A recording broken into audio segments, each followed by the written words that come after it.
Kasper, thank you so much for coming on the podcast. This is a huge honor. I really appreciate you taking the time to come on I Think Pod and to share your story, because a lot of people are definitely interested in what you have to say. You know, you've done a lot of work, obviously, with some big names, and you've worked as an A&R in the music industry. Give me a little background about that. I think a lot of people out there aren't super familiar with the term A&R and what that means. So, there's a lot of things that come with being an A&R. I do everything, right? From linking artists with producers, to linking producers with artists, to helping people get features. Anything that has to concern with music and connecting people, making things happen, I'm the guy that does that. I love that. So what got you into the music industry to begin with? Was it always something you thought about doing? So it's really funny because I like to say that I was born for this. Like, I didn't choose it. Yeah. I was born on Beethoven's birthday. Really? My birth name is Gaelic for artist, and my last name is literally a translation of the word pleasure. Wow. Right? I'm self-taught on 27 different instruments. Wow. I was born with Asperger's, so I was just really big with music. I can read and write music, like sheet music. Wow. Yeah, it's crazy. I'm a natural savant. I paint, I draw, I make music, all that, yeah. That's really awesome. And did you always kind of know that you would become successful in the business, or did you ever have any doubt about making it? I never ever doubted it. Yeah. I disliked the time that it took for me to get to a point where I was consistent and comfortable. Yeah.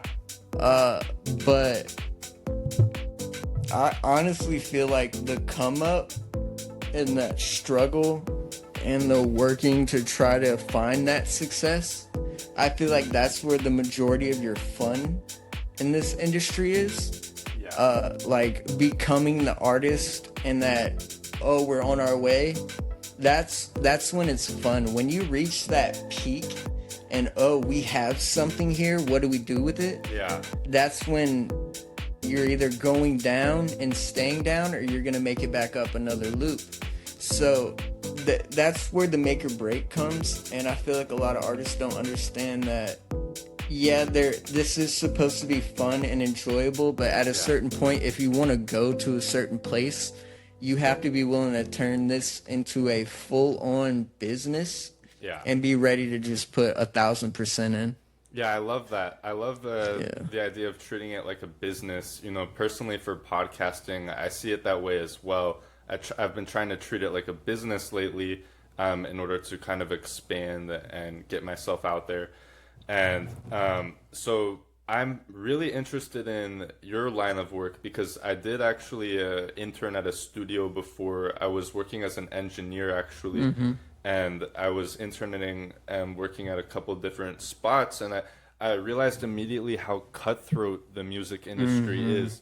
And I think it's something a lot of people out there don't really know, you know, as consumers of the music. But talk to me about that behind the scenes. Like, it's a very cutthroat and difficult industry. So even for my line of work, like a big thing that I did was help people get deals, right? Yeah.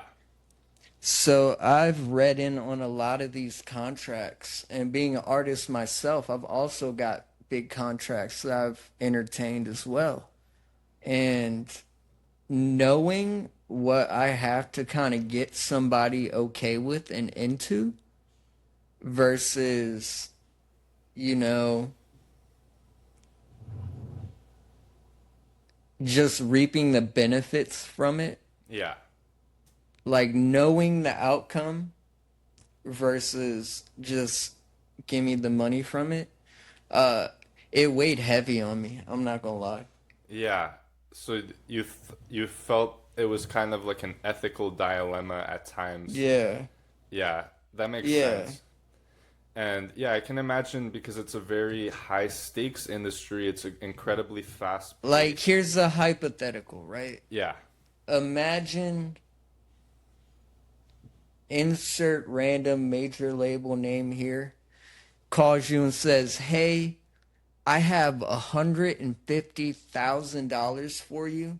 If you can find me an artist that fits this demographic, and you can get them to sign." Yeah. And you might be like me, right? I got 5 kids. You know, I'm Yeah. married. I have I respect that. houses, all that kind of stuff. So it's Yeah. like $150,000 was that could do a lot for me. Yeah. It won't move mountains, but it'll take some weight off my shoulder, right? So, but knowing, oh, you know, like Yeah. that kid's gonna screw his life over. He's gonna hate this deal in a month, Yeah.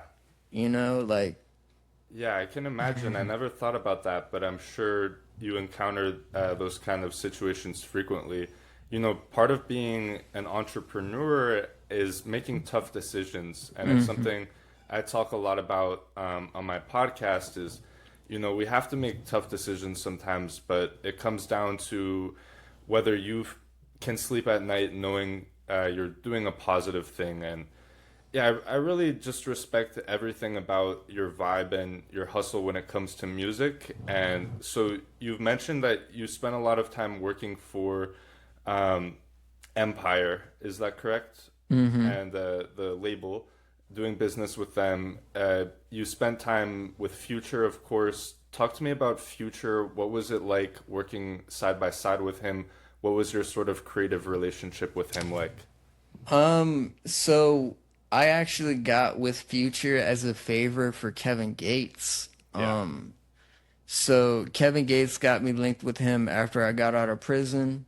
yeah, And I was just like an errand boy, you know, like I went and rolled blunts, I got yeah. groceries, I, you know, did valet service, driving, chauffeuring, Did they all that pay kind of you? stuff. Here and there, Yeah. enough to get by. Okay. You know what I mean? Enough to where I don't have to be like, "Hey, can I have some money to go do this?" You know? But it was work. Yeah, I can imagine.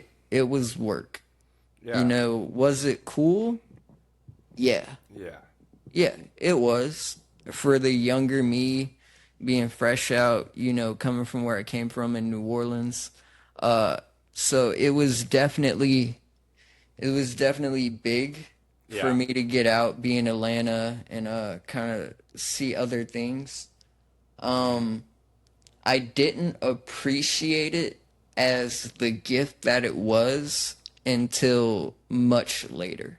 And at this time, was Future already popping off? Yeah, this is Okay, like 2015. 2015. Okay. Yeah. Yeah, so he had some projects out by then, Yeah, he had a obviously. couple big songs. Tony Montana had already popped off. I think he had been pretty big for about 2 years at that point. Yeah, obviously, Future has this reputation as sort of being very cold-hearted, obviously, when it comes to the women in his life. Can you corroborate that? Yeah, definitely just in general, not Yeah, even just with women, but in general, if you're not like one of his boys, yeah, you know what I mean? Like you're expendable. yeah, I can imagine. And it's not a I don't know about other people, but for me it's not something that I'm into. You know what I Yeah, you mean? want to be valued a bit more if you're working with someone. Yeah, I can imagine. Yeah, that sounds like it sounds like for all parties, it's probably a difficult time, you know, navigating that fame and success and all the money coming in, and you know, Right. yeah. I guess after some time, it becomes difficult to tell your friends from your enemies, like when you're all wrapped up in that lifestyle. Right. So how did you originally link up with Kevin Gates? So it's a crazy story. When I was 12 years old, I caught a really big charge. Yeah. And it sent me to prison for 5 years. Yeah. And while I was there, the CO of the dorm I was in was best friends with Kevin Gates. Okay. Shout out to Mr. Freeman. If you see this, man, you changed my fucking life, dog, and I appreciate you.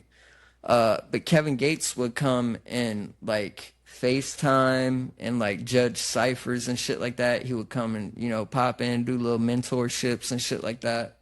And Nice. he gave me a lot of insight, and he really, you know, kind of kept me along the path of working on music while I was in there. And when I got out, he hit me and was like, yo, is this something you'd be into? Like, I don't know how you feel about, you know, running around for somebody, but if that's something you're into and you're trying to get in somewhere, this is a place you could get in. Yeah. Nice. And as soon as I got the opportunity, I just took it and ran with it. I love that. It sounds like he really put you on, and definitely a lot of other people as well. I always love when certain people are out there, you know, trying to help bring other people up. And honestly, I would consider you one of those guys now. You know, you're doing a huge favor to me coming on my relatively small podcast. But yeah, I think that's always important. And yeah, shout out to Kevin Gates, of course. Yeah, definitely. So you've talked a lot about your time in prison. You were incarcerated for 5 years. Talk to me about that. Do you feel comfortable talking about your charge? Yeah, so I got caught selling weed Yeah. at a young age. You know, I got caught at school. I had like 29 felonies, 18 misdemeanors. Wow. I got double charged for everybody that I sold to. Everybody got caught. They shut the whole school down. Everybody got shaken down, and I had everything in the same kind of bag. Yeah. And then I got caught with the surplus, so it was 2 and 2. So I caught a lot of time. I wound up taking a plea deal. Yeah. And graciously, I didn't have to do all that time. Yeah. So I got really lucky. I was facing 30. 30 years. I wound up only having to do 5. Yeah. I went to a military school, graduated valedictorian while I was locked up. Nice. That's very difficult and impressive. I don't Yeah. think you talk about that a lot, but that's like Nah, I don't really talk about yeah, it. Yeah. yeah, because I are like to tough. deceive people with the way that I look. Yeah. People see how I look and they assume whatever. Yeah, And I prefer that because that gives me the edge.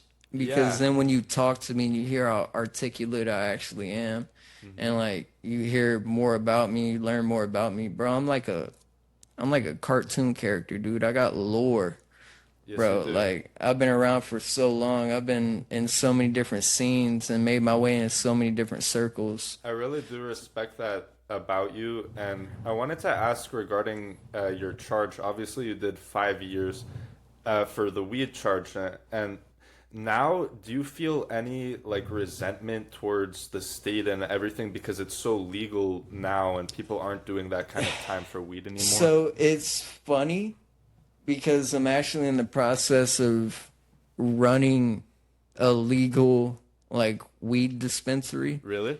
Yeah, so awesome. it's so weird to see how full circle is come. Yeah, but you're not bitter about it at all? Uh no, because in a way it saved my life. I love that. Because I was for a really long time. Yeah.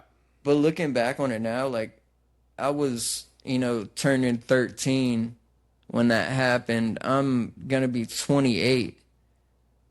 You know what I mean? And had things gone a different way, I could still be serving time on that sentence right now. Yeah. So like I'm just grateful that I'm in the situation I'm in and I made the choices that I made how I made them. But I'm not resentful for it because I feel like if I wouldn't have got locked up and things didn't line up the way they did, I'd probably either be there forever or I'd probably be dead. Yeah. You know, I was doing crazy shit back then. Like we grew up in a crazy place. Yeah. This is the Wild Wild West. So You're from New just Orleans, right? yeah. What So was that just like? it like a Western cowboy movie. Really? Like, Yeah, like my house has been shot up several times, broken into. wow. Like homeless people in the neighborhoods breaking into cars, shooting shit, robbing shit. Like that was just every day. Yeah. Um, so like I remember going and visiting somebody in lockup and Yeah. then going to a school Yeah. and being like, damn, it's almost the same shit. Yeah. Because the schools had to be so heavily, like, you had to get buzzed in on camera and all kinds of shit just to get into the school, walk through metal detectors like it's TSA. So, yeah. What would you say about the music scene in New Orleans? Because I feel like I haven't heard much about it. It's it's a cesspool. What do you mean? It's it's like you ever like was taking a bath and the water got close to the drain and you see Yeah. it like it's like that, Yeah. right? You can go up and you can get as big as you want in this little cesspool, but you're never gonna get out. You're just gonna get sucked back in the Yeah. drain. I like that metaphor. Yeah. And there's no love, there's no loyalty, there's no honesty. It's dog eat dog. If you don't stab me in the back, I'm gonna stab you in yours just so you don't have a chance to. Um, there's no support. There's only envy. Uh, and there's the reason like someone like the Suicide Boys, in the top Yeah. 100 most sold artists ever in the history of music, uh, they can't sell out a show in New Orleans, and Really? that's where they're from. That's wild. I didn't know that. Yeah, it just doesn't happen. It's one of their least populated demographics, Mm-hmm. and it's just what it is. What's your opinion on the Suicide Boys? Have you met them? Yeah, I grew up literally right across the street from Scrim. Wow. So like seeing how it played out is so crazy. Because before I went to jail, like he was just a kid. Like he was signed to Sony, right? Like Yeah. he was making beats and shit. Everybody in the city was buying his beats. Yeah. Like if you were a local artist, like I had some beats from him. Really? Like everybody in the city was buying his beats. Wow. And once it started getting really populated, he wanted to be bigger than that. Yeah. So he started trying to produce for some bigger people, like he did some shit for like Soulja Boy and shit like that. Nice.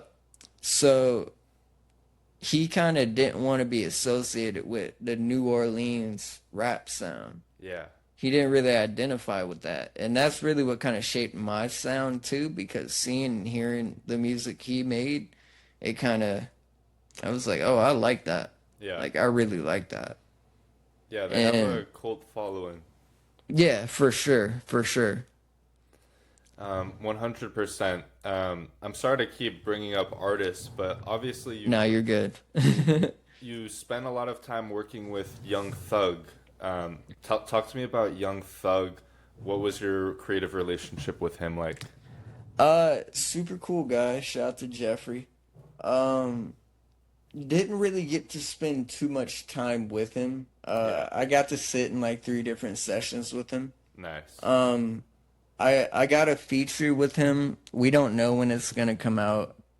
But we're super excited about that. Shout out to 772 Trudeau, one of my artists. Nice. We're gonna go crazy on that. But he's super dope. He's just one of those people that again has like that lore about them where it's like you don't know what's a fact and what's a myth and you don't want to question it either. Yeah, I like that You way know? of looking at it. Yes.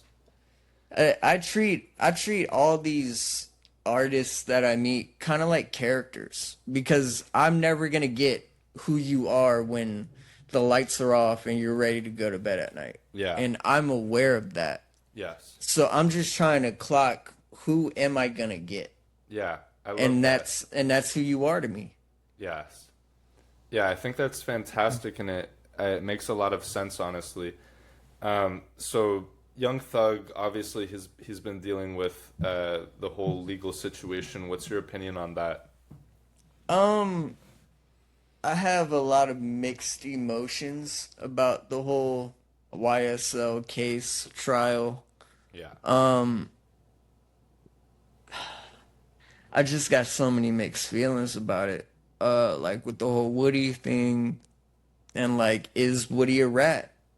Because we know that Woody was telling, he was telling, but when it came time for them to use what he was telling them, he did what he did on the stand, which ultimately is the reason that Thug got out, Yeah. right? So if it wasn't for Woody, Thug wouldn't have got into it, but also if it wasn't for Woody, Thug wouldn't have got out of it. Yeah. Yeah, I think that So makes a lot of sense. a lot of mixed feelings with that. Then there's the whole "they gonna tell" situation, and I don't think he did, but a lot of people think he did. I don't understand how you could say Gunna's a snitch, but then Funk, who is Young Thug's blood brother, like took the exact same deal, said the exact same thing, but he's not a snitch. But Gunna is a snitch because he's a rapper. I I don't know how they rationalize it. Yeah. Uh, Yeah. Yeah, it's so complicated. it's a crazy situation, you know. It's like mental gymnastics. So speaking of Atlanta, you worked with Lil Baby. You spent time working with Lil Baby uh, as an A&R, and did you get a chance to sit through any of his sessions like you did with Young Thug? I did not get to sit in a session with Lil Baby, but I did get him a couple of beats from a producer, and in doing that, I got a hook from him. Wow, I love that. So I'm sitting on that. Like all these artists that we're naming, like SZA, Summer Walker, Jack Harlow, Polo G, Roddy Rich, Gunna, 21 Savage. Like I've got hooks and songs from all of these artists I love that I'm that. just sitting on, and I either sell them or I put my artists on them, and then I have my producers make the beats. Yeah, So it all is building up the brand, I and the love company that. as a whole is building everybody's individual credentials to where everybody else is growing with I it. I love that, Casper. And so, talk to me a bit more about your brand and your artists. You have a lot of artists under you at this point. Tell me about your creative process and what are your plans going forward for your label and your group and everything. So first and foremost, like my brand, my label, Godspeed Records, we have a merger with the clothing company Human Connections Lost. We do merch for all kinds of artists. This is one of our personal designs and shit like that. So we have that. That's based out of Fresno, California. And then we have so many artists. We got a bunch of groups that all of the artists are themselves are contained in. Every group has its own sound I love because that. I have artists that cover a broad range of sounds. Yeah, So each kind of blend of sounds has its own group. Like yeah, we have Pyramid Scheme, which is more like super dark trap, funk, that I type love of that. sound. Then we have Twin Glocks, which is more like boom bap, like Nice. smoky, like outside type shit.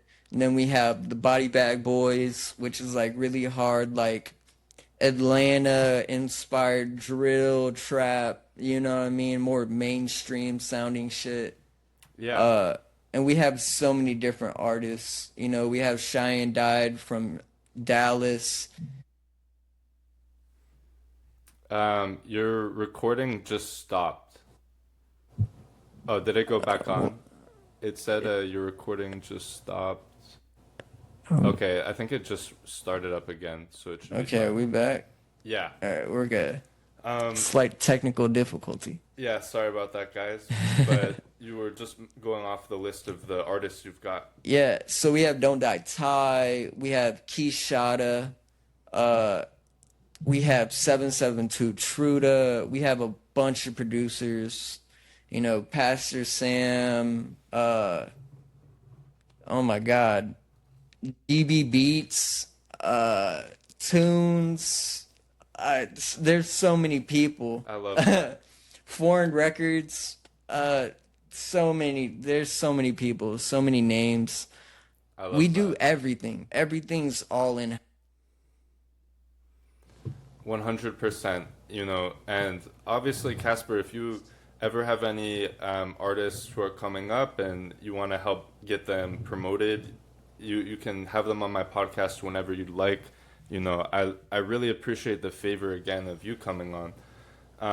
I wanted to ask you, Kasper, so obviously we've talked a lot about music, about your career and everything. So on my podcast, I also like to ask my guests about current events and figures in popular culture. What's your opinion on Elon Musk? Conflicted. Conflicted. I like that. I like the guy. I get a lot of the moves that he makes, and then there's just a small handful of things he does that I'm like, bro, what are you doing? Yeah. But at the end of the day, I feel like when you have that much responsibility, it's really difficult to, like, for your average person to be able to rationalize that level of responsibility.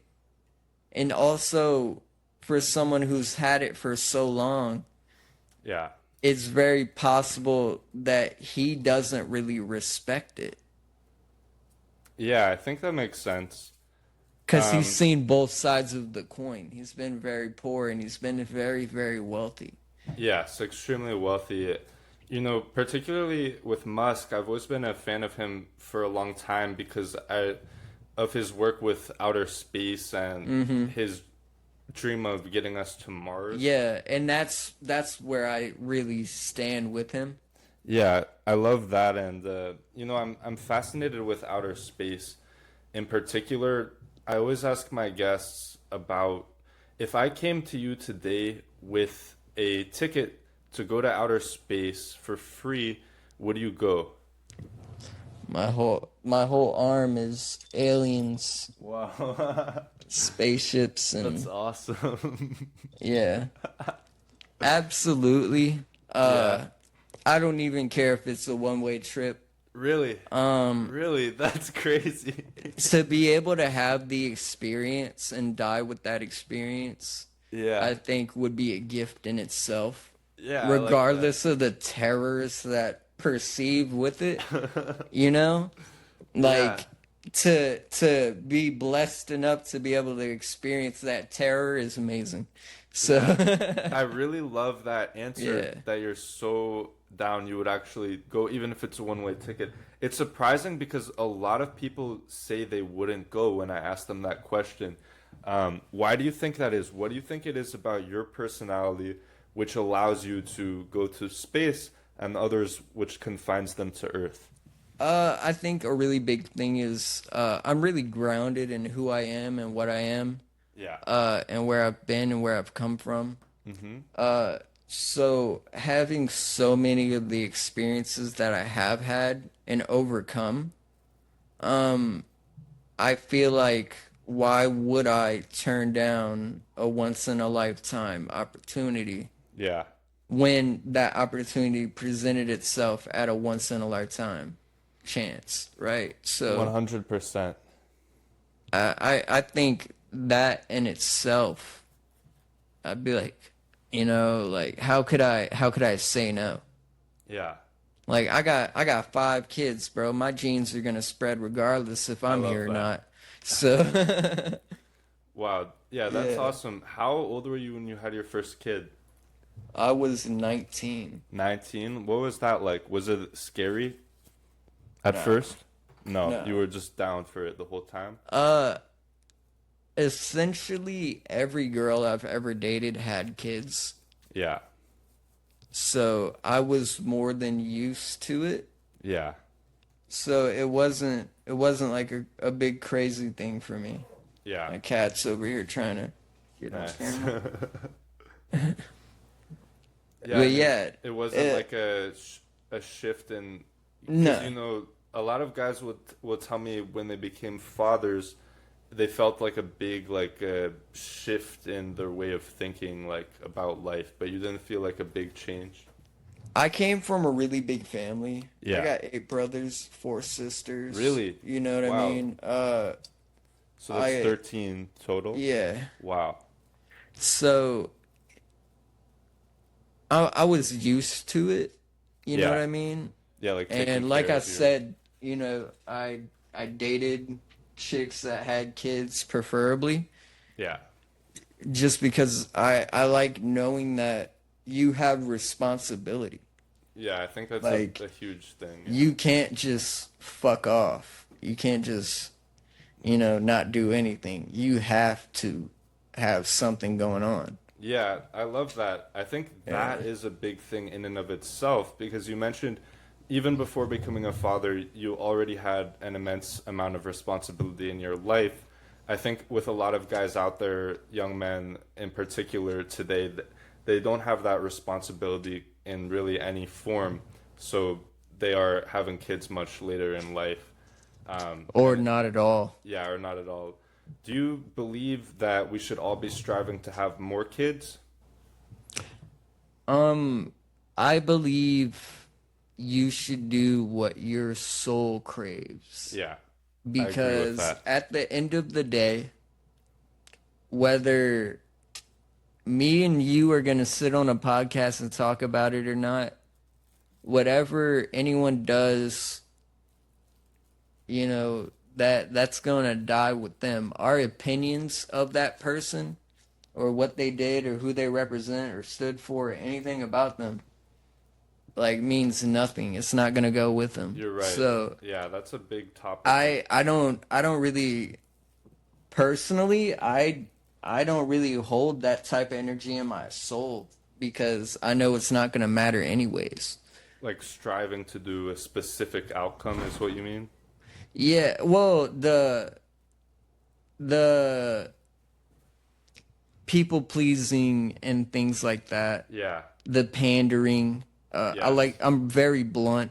I love that. I don't like to sugarcoat stuff, because I feel like if I tell you something's good when it's not, and you go past that along as something good, I'm hurting you, right? I'm Yeah. taking away from you, and I don't think that's fair. So I'm really big on like just keeping it straight up because Yeah. I feel like that's gonna benefit you more in the long run. If So, I, if you hear if I hear a song that's submitted to me and somebody's like, I need your honest feedback on it, and the song is terrible, I'm gonna say, all right, well, I see where you were going. I get the idea, but this is where you went wrong, and yeah. here's where you can do better.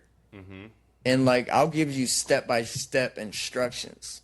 Yeah. You know, so I'm big on the constructive criticism. Yeah. I'm also really big on not being a dick about it, Yeah. or at least trying my best not to. Yeah, I love the way you explained how you would respond because that's not Yeah. being too aggressive or judgmental, but Yeah, also not sugarcoating anything. because I also know, like, if I'm like, yo, this is ass and you should never make music, like, you might quit and you could have been the next X, the next Juice World, the next Yeah. insert name here.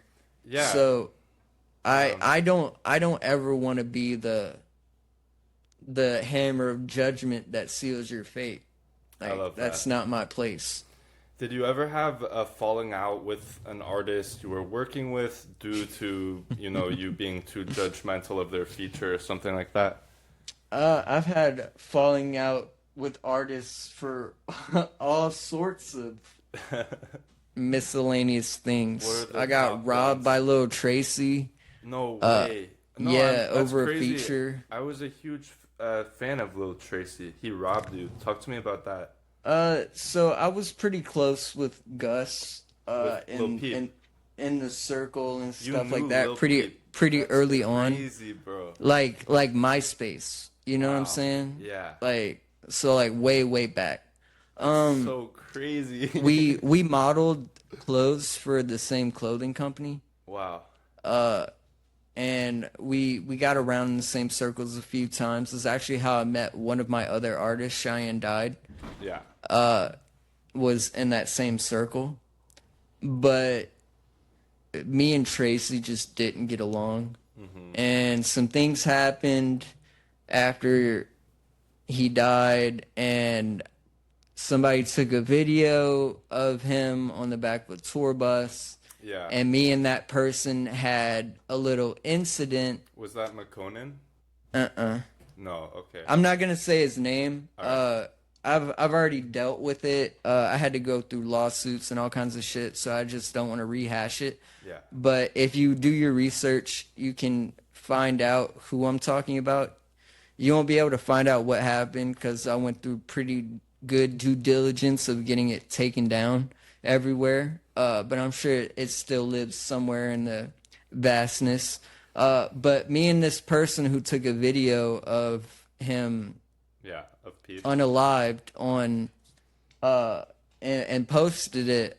Me and him had some words, and I wound up meeting up with him, and I slapped him, and I didn't know somebody recorded it. Yeah. And after that, it got posted, and I got really upset that somebody posted that. Yeah. And then I got doxxed, and I lost a 80,000 follower Twitter account. I lost a 30,000 follower Instagram account and like a 5,000 follower Instagram account all in the same day. Wow.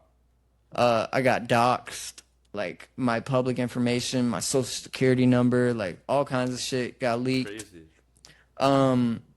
And it was through like Horsehead, Fish Narc, Yeah. and like a bunch of really big artists, people like I slept next to, right? So it's like really hurtful. A lot of mixed feelings. Yeah. And it honestly was one of the worst things to ever happen to me. And if I had one regret out of everything I've done in music, it would be regretting slapping him. Yeah. Not because, oh, I feel bad for slapping him, but because of what it did to my career. Yeah. It turned my fan base into a bunch of drama seekers, and the only way I'd be able to, I would go live with some crazy shit going on and have 70,000 viewers. And then, like, if I went live and I'm just, like, hanging out trying to play the game or, like, smoking with the homies or some shit, I don't even have, 50 people in. Yeah. So it got to a point where I started to realize, like, the fan base I cultivated are people who prayed on my demise, prayed on my downfall. Yeah. And it got me in, like, a big rut, and, like, I fell back from social media for a pretty long time after that. And it took a long time to like recoup and like come back from that. Yeah, well, I really respect that you did, and it's great to be talking to you now. I was a huge fan of Lil Peep. Obviously, I listened to all of his songs, had them all memorized. I watched his documentary like 4 or 5 times, and just completely obsessed with Lil Peep. And I'm always fascinated to hear, years later, those stories about what that was like, because the way it was. Oh, bro, he was such a rock star. Yeah. Like, in every sense of the word. Like, if he was born in the 70s, he would have fit right in. Yeah. You know what I mean?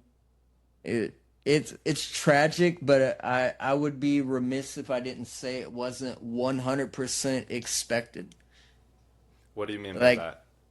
like exactly what happened like was basically written in stone. You know what I mean? Yeah. Uh Like in his he lyrics?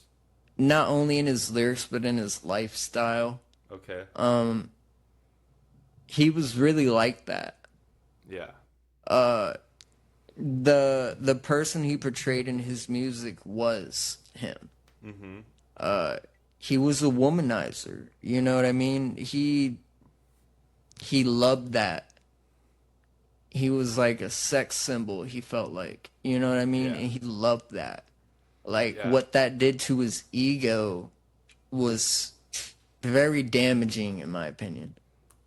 What do you mean by that? Because I don't think a lot of people know. Obviously, he had a lot of songs about women and getting girls. Um he was very much I don't know how to put it. Um like girls were like a dime a dozen. Yeah. Like You he know, would. like the type of girl that your average person would die for. Like was just another random bitch to hit him up on Instagram. Yeah. So like his pool that he was fishing from was a pond we're not even allowed to look at. Yeah. So Yeah. for He was. him, like he didn't appreciate it because like he could just go on Instagram and there's literally millions of bitches who would die for him. Yeah. So it Um, didn't really mean anything to him. I think loyalty was something really tough for him. yeah. Do you mean that? Are you speaking on women only, or just with friends and people in general? Um, he didn't really have friends like Yeah. that. Like he was very close with a small group of people, and that's it, really. Yeah. Like he mingled, he was cordial, but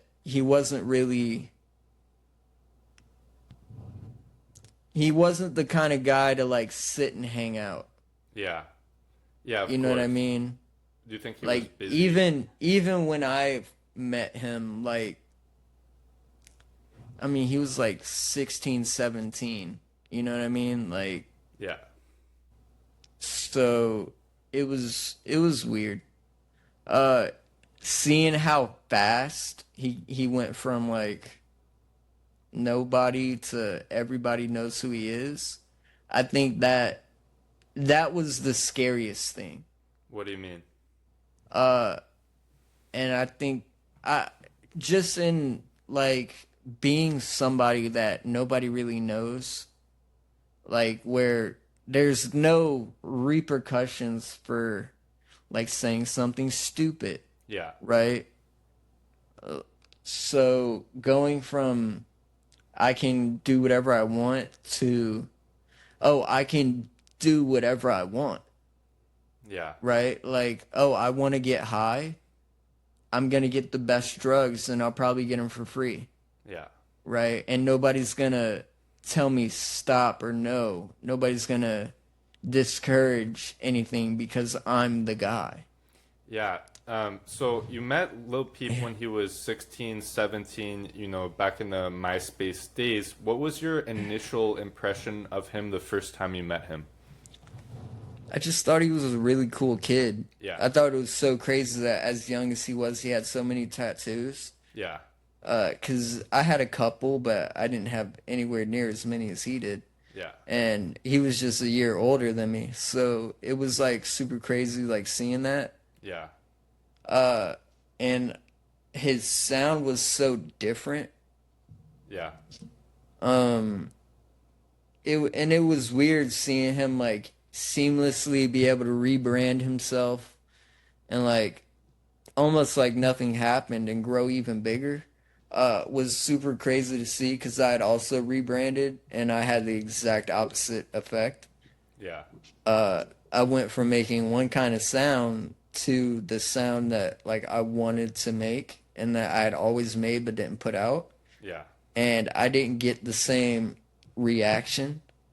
So it was cool to see it work out how I thought it was gonna work out for me. Yeah, I love that. And do you feel like you drifted apart from him once he had that initial spike? Oh yeah, Yeah. 100%. And Yeah. did you feel a bit left out at that time, or how did you feel in that flurry? For a fleeting moment, I did because it took me a while to realize that we weren't friends, Yeah. right? Like what I understood as a friendship to him, he understood as business. Yes. You know, you're another guy coming up. Let's, I'll see how you are, and if you're cool, like if it's beneficial, I'll work with you. Yeah. And it just it never played out like that. Like I got to hang out with him a few times, like actually hang out, Mm-hmm. and he didn't really do much. You know, like he liked getting high. Yeah. And for me, that's not how I want to hang out. Yeah. What would you have preferred? Like just picking your brain and just talking. Yeah. Like how we are right now, Yeah. Yeah. right? Mm-hmm. But it really wasn't like that. Yeah, that makes If he sense. didn't have something to do, he was barred the fuck out. And you were just in high school at that time when you first met him? So remember, Or yeah, I you were in. graduated from military school, so Yeah. I graduated at 16. Okay, so you were out So then. yeah, by this time I'm like 17, almost 18. Yeah, got you.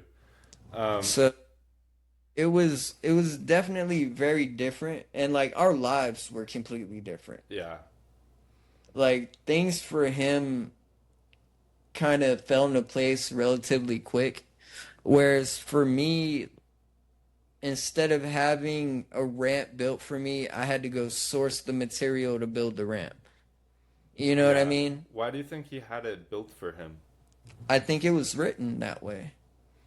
Like just in a Yeah, cosmic sense? yeah. Yeah.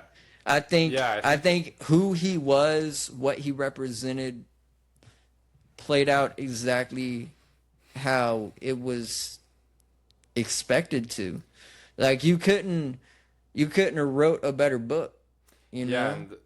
and obviously it was super tragic when he passed. What was your how quickly did you find out about that and what was your reaction? I found out probably like 45 minutes after it happened. How? So his manager messaged me, Yeah. and I'll never forget it. I had just got off of work. I was a kitchen manager at an Applebee's, Yeah.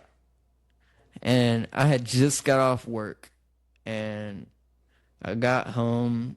I walked down the street to one of my homies' house to go smoke. It's like 3 in the morning, Yeah. and I get a text from a number that's not saved in my phone, and it's a video that somebody posted on their Instagram of him on the back of the tour bus. Yeah. And they're laughing, kikiing, and ha-ha, and talking about he's doing sit-ups or some shit. Yeah. And he was no longer with us by the time they filmed that video. Yeah. And then I get a message a few moments later because I just sent back like question marks, and it just said he's dead. Yeah, that's tragic. And I'm like, what? What? Who? Who's dead? What are you talking about? And it just says Peep's dead. That's so weird the manager would have been texting like that. Well, we were relatively close. Yeah. We had spoken on personal things, Yeah, of course. so I think it was more like just I got to get this out to somebody. And I'm not the type of person to run to the internet and like post stuff, so I think he felt comfortable. Yeah, 100%. So it was just really fucked up. I remember just screaming and throwing shit, and my homie's yelling at me. He's like, "What the fuck is wrong with you?" And I fucking throw my phone at him. He's like, "What the fuck?" And Yeah, I'm like, that's "He's crazy. dead. He's fucking dead." And like I took it hard. Yeah. like really hard. Yeah, I Like can to this imagine. day, I can't listen to his music. Wow. I just can't. Same thing with X. You know, I just can't. Yeah. Cause I held that music so close to me in a certain time in my life, Yeah. and I'm not that person anymore. Mm-hmm. So it's really hard for me to hold on to that Yeah. and those emotions that I associate with it and the stories and it's just not something I want to relive anymore. Yeah. Yeah, I can appreciate that, but it's definitely good to get it off your chest once in a while because that stuff is heavy and you were kind of closely involved with, this chaotic event which occurred, the instantaneous sort of rise to fame and then the explosion, with Peep, with X, even with Juice World, who you did work with as Yeah, well. we got a song together. Um, it's just so it's so rough and working with Empire. That's part of the reasons why I didn't renew my deal when it Yeah. was time. Hmm. It was just really difficult. I got close with so many people that are no longer here. And I'm not a conspiracy theorist, and I don't think they had anything to play with it. But they did make Because a lot more money, we sounds all like. know the stories. Yeah. You know how many artists with Empire passed away. But I is it an eerie coincidence? Yeah, but I don't think they had anything to play in it. But it's just like a omen that I didn't want. I didn't want to play into or be a part 100%. of. Yeah. Because who knows, So I rather do my own thing, and we've had so much success on our own. Yeah. My little light went out. We've had so much success on our own, so just being able to be where we're at, uh, I'm just grateful for that. Yeah. 100%. I'm not sure if it's still picking up the video or maybe it's I think it still is with the It's light got you me had. like lagging. I don't know. Um, but are you able to turn that light back on or Here, I'm about to turn the actual lights on. okay. Give me one sec.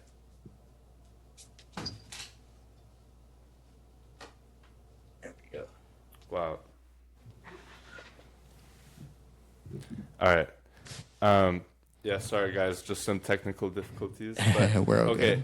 good. Kasper, so you were talking about just now about the all of the conspiracy theories about Empire Records. Obviously, all of those stories been going around.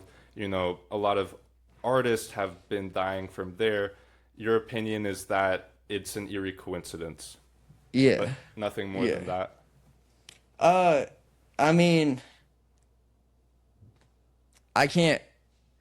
I'm not privy to any information that would make me believe otherwise, Yeah, but I'm not the end all be all, and I wasn't, the head up at Empire. I'm not. I'm not yeah, on the board of directors. I don't have a say in any sandhill, of right? course. So,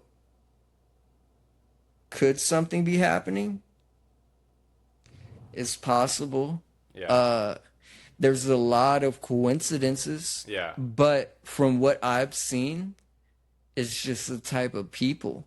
yeah, So, not to go on a tangent, but also to kind of go on a tangent, yeah. Don't I feel worry. like a lot of these artists don't realize what it takes to be that level of a star, right? Yeah, Like you have to have a lot of things going on. And realistically they can't all be good, right? yeah. So I think you're very right. when you're playing that type of game, anyone who knows anything about statistics, Like, eventually, your number is going to get pulled. Eventually, your day is going to come. Yeah. And it always does. So, I feel like it's the coincidence of picking artists that are almost always certainly destined for the same avenue. Yeah. Yeah, I think that's definitely unfortunate. But I appreciate you giving your raw kind of opinion on that as an insider. And I wanted to ask, because you've talked a lot about Lil Peep, obviously your relationship with him, some of the people around him in his circle. Particularly, he was very close with Lil Tracy. Talk to me about your relationship with Lil Tracy. Obviously, there was some controversy. Talk to me about that. So, I first met him at a little event that we were invited to for this clothing company. And he instantly just didn't like me. Yeah. Like, it wasn't like something said, but understood, Yeah. right? Like, you walk up and say, hey man, what's up? You know, this is my name, blah, blah, blah. We met before here. You know, oh, I remember seeing you here. I think we said what's up. And he was the type of person to, like, look at you and, like, not even address you. Wow. And that type of energy, like, it just rubbed me the wrong way. Yeah.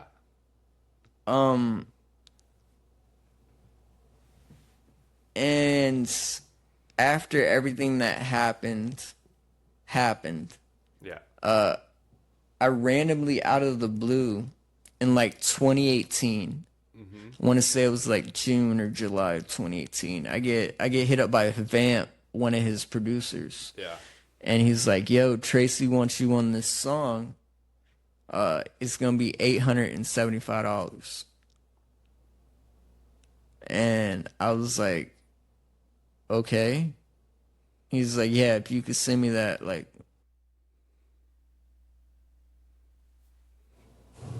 Hello. Wait. Sorry. Yeah, we're back. Fucking recording. So in 2018, Lil Tracy had his producer reach out to you and ask you to come on the song, and they wanted to charge you 800, $900. Yeah. And at the time, like, this is a lot of money. Like, I got Yeah, of like course. 2 or 3 kids at this point, Yeah. right? Like, this is a lot of money. And I figured out a way to get my rent, like, pay rent, like, later. Yeah. So I could pay for this. Because it would have taken, like, a whole paycheck. Yeah. And I get the money, I send it, I get the song. Like, I get the song. I record it, send it back, and nothing, like crickets. And like 3 days goes by. And I'm like, yo, what's up with the song?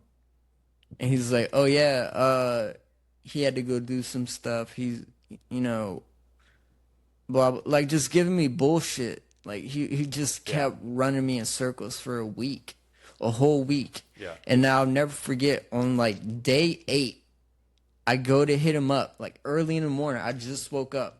First thing I'm trying to do is see if he replied. And then I see Instagram user. It doesn't have his name. Yeah. But I could see our, you know what I'm saying? I could see it's the conversation, so I know it's him. Yeah. I'm like, yo, what the fuck? So I screenshot the conversation and I get on Twitter and I hit up Tracy. Yeah. And I'm like, yo, like, what's up with this? And then he hit me with a bunch of profanities and said, I got robbed. And then he blocked me. And I didn't get unblocked by Tracy until like 2023. Yeah. Like out of the blue randomly. That is random. You never got the money back? Nope. And he never released that song. Nope. That's He crazy. never even put out the song with another feature on it. What? That's crazy. Yeah. Yeah, so he just straight up and his producer, they just robbed you. I wonder how they can sleep at night knowing that they did that. Or what do you think? Do you think Tracy is just kind of too far Being gone? in this industry for as long as I've been in, Yeah, it's so common. yeah, It's part of the reason why I haven't just dropped features with big artists. I was never one to like hound big artists for features or anything like that. yeah, Because I heard the stories. Like I've been getting DMs from Danny Towers since like 2018. Like he hit me back then trying to do a feature for $250. yeah. And he hit me again recently trying to do that same feature for like 900. Damn. So it's like, and the only reason I didn't do it is because I had a friend who bought a feature from him and he scammed him. Yeah, And I don't want to be the guy who gets scammed knowing you scammed somebody. And B, I don't want to be the guy that doesn't get scammed knowing you scammed other people. yeah, And then I Yeah. put out that song. yeah. I think that's too bad. So do you think that Tracy and his producer were kind of just trying to make a quick bag off of that? Like, you don't think it was anything more than that? I honestly don't think Tracy had knowledge of it Yeah, until I brought it to him. And once I brought it to him and he put two and two together on who I was, yeah, he was like, oh no, fuck you. yeah. That's Yeah, crazy. like good. I'm glad he robbed you. So do you think he had his producer hitting up like a lot of people and getting like a lot of those, or you think it was I just a one-time know, thing? I know it's just something that's commonplace, especially in the underground. Yeah. Not so much in the industry as much as the underground, because I feel like there's a big misconception of the two, because I don't necessarily think they're the same entity. I think they're two totally different beasts. Yeah, I would agree. That's with like that. saying college and, elementary school is the same thing. The It's underground's more like real and raw, you would say, in terms of what It's goes more on. childish. It's more Yeah, unrefined. yeah, I feel like to be in the mainstream, like the actual industry, you gotta actually be worth your weight in salt. You know what I mean? You can't just come in here fucking around because you're not gonna last. Do you think that's what prevents an artist like Lil Tracy from ever breaking that barrier into a mainstream successful artist? So sadly, Tracy is a mainstream act, Yeah, but by default, through surrogacy of Gus's fan base. yeah, So, I mean, we could go back and look at the numbers even from like the Young Bruh days, right? yeah. I remember Young Bruh. Yeah, Comparatively, their numbers never compared. yeah. It of wasn't course. until Gus really started blowing and the songs, coincidentally, that he did with Gus were some of the fan favorites. Yeah, there were some heat back then. So, because of that, I think he had the misconception that I think he almost felt like Peep was as big as Peep was because of him. Yeah, And I feel like in reality it's the opposite. yeah. And I could just be talking shit. No, I think a lot my of people words would do agree not with you. reflect the feelings of this podcast. These are my own words. Yeah. You know what I mean? Yeah, So, of course. But to I all think the I haters. think a lot of people agree Yeah. with you. I think a huge amount of people would agree with that, and I think just people surrounded, by people who seem to be very bitter and jealous and like, clout chasing, whatever it was, and who knows what that is, but it's kind of the lifestyle he signed up for in a way with the Right. drugs and everything. Right. But yeah, it's like there was a lot of controversy surrounding that whole incident, and I think people still have no idea what really happened, or they don't know, it's like, what do you think about that? There's only so much I can talk about. Yeah. But do you I think mean, that it's out there? we can talk privately, Yeah. and I can share with you like realistically exactly what happened, Yeah. but I don't want to. Yeah, of course. It's not my place to just discuss openly. Yeah. But you will be surprised. Yeah. Yeah, I And it's think sad. It's sad. My baby brother and my best friend both passed away from the exact same thing. So, and my biggest song, my breakout song, was about this exact same thing.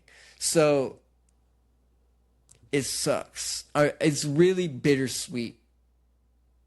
yeah. It's really bittersweet. I mean, are you alluding to suicide? Uh, so the fentanyl issue. Okay, fentanyl. Yeah. Yeah, yeah, It fentanyl. is a sad thing. So my little brother he bought a fake Percocet Yeah. off Snapchat, and the same thing happened with my best friend. And yeah, now they're both gone. You That's know, tragic. 15-year-old little brother, 21-year-old best friend.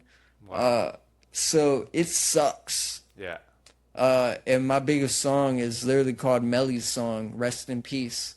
And it's literally about, you know, me coming to terms with him doing this and like me like the whole song is like me going through like the 5 stages of grief. Yeah.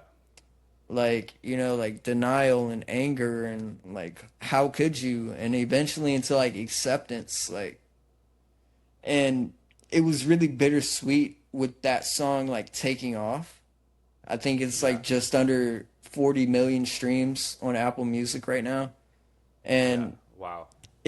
it sucks because I feel like I had to lose something I held so high to essentially be where I'm at, and Yeah. it's not worth it. It's bittersweet in a way. Yeah, extremely. Cause like, you know, getting hit up and being like, yo, like this song like helped me quit, right? Like we're gonna do it for Melly, like, right?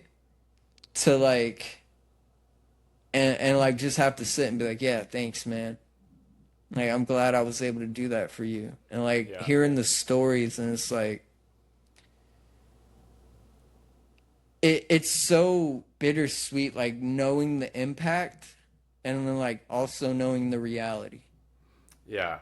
Yeah, I mean, that is a very interesting thing to think about. And, you know, I've definitely had loss in my life and dealt with loss from different things, but this particular thing has ravaged our country, of course, recently, and you know, hundreds of thousands of people are dying from it, and it is a really big issue. And I think it's always important to spread awareness of this issue, especially to the young people and just anyone out there who's experimenting with drugs. You have to be careful because this stuff is deadly, and you know people like Kasper will tell you because he's lost family and friends from it. It's a deadly thing, very dangerous. Kasper, I just want to thank you again, like so much for coming on, for putting me on. Really, you're like doing God's work, you know, Kasper the God. You're putting me on, and you're just helping, and you have such a positive vibe and message. And I think too, when people see people like you said, you have a lore to you, it gives us inspiration, because a lot of people are too scared and nervous to put themselves out there in any kind of way. But you're out here every single day just being your authentic self and projecting that to the world with your brand, your music, your business, and you have a lot of ambition and hustle. And I think these are things that people love to see, they want to see. And you know, especially a lot of my audience really likes that inspirational, motivational, wisdom kind of stuff. And you know, I think you're a great role model, honestly, for a lot of people out there. And you know, I'm just shocked that you gave me this opportunity. So first and foremost, just thank you so much. Before we wrap up, I know you're a very busy man, you have a lot going on. What's your message to people out there, just in general? Like, a lot of people are struggling out there right now. What's your message? Hey man, look, just do you. At the end of the day, you're as spiritual beings sitting here having a human experience, we're a bunch of naked monkeys sitting on a fucking rock floating through space that orbits a fireball going thousands of miles an hour. All right, your life doesn't make sense. Love who you love, be who you want to be, and fucking have fun, man. We don't know how long we got, so enjoy what you got and don't care about what other people got, because that ain't your shit. So, Wow. yeah, just do good things happen, be positive, be safe, be healthy, be smart. Love your life, because you only gonna get this one. I love that so much, Kasper.